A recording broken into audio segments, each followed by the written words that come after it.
Bright future education group Nashik आम्ही एकत्रच राहिलो ना पूर्णपणे लो बजेटमध्ये. म्हणजे आता सोडून एक दिवस सुद्धा असं आपला वेगळेपणा गेलेला होता.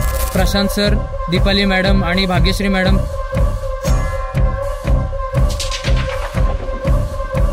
काय नाव आहे तुझं? पारस दीपक यादव. ओके, कुठनं आलाय?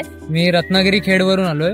आणि कुठे चाललाय? आता मी मॉस्को मध्ये चाललोय, आरएस लवल स्टेट युनिव्हर्सिटीमध्ये MBBS परस्यू करण्यासाठी. ओके, कुणा थ्रू चाललाय तू? Bright future education group Nashik यांच्या थ्रू मी चाललो. ओके, कशी होती तुझी ओव्हरऑल ऍडमिशन प्रोसेस? एक्सपिरियन्स कसा होता तुझा ब्राईट फ्युचर थ्रू? आम्हाला ऍडव्हर्टाइजमेंटमुळे त्यांच्याबद्दल कळालं.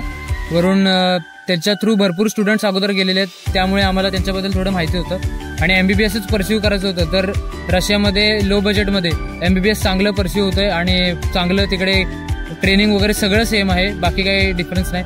आणि एकतर प्रशांत सर, दीपाली मॅडम आणि भाग्यश्री मॅडम या सगळ्यांनी विश्वास दाखवून आम्हाला खूप सपोर्ट केलं. आमचं थोडं प्रॉब्लेम झालेलं, पण त्यांनी सगळं सॉल्व्ह केलंय. त्या एक्झाममध्ये मला त्यांनी गाईड केलेलं आहे कसं एक्झाम द्यायचंय ते सगळं. आणि त्यांनी खूप फॅमिली मेंबर सारखं मला ट्रीट केलं, त्यामुळे मी त्यांचा खूप आभारी आहे. ओके सर, तुम्हाला काय वाटतंय?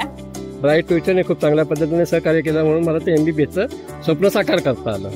तो तुमचा एक्सपिरियन्स ओव्हरऑल ब्राईट फ्युचर सोबत कसा होता? अतिशय सुंदर. म्हणजे एवढं आपल्याला घरच्या म्हणजे सख्या भावंडांसारखं त्यांनी सपोर्ट केलेला आपल्याला. ओके, कसं फील होतंय तुला? तू रशियाला चाललाय MBBS साठी. एक्साइटेड आहेस? नर्वस आहे? नर्वस सुद्धा, आणि मी आपल्या लोकांना मिस सुद्धा करेन.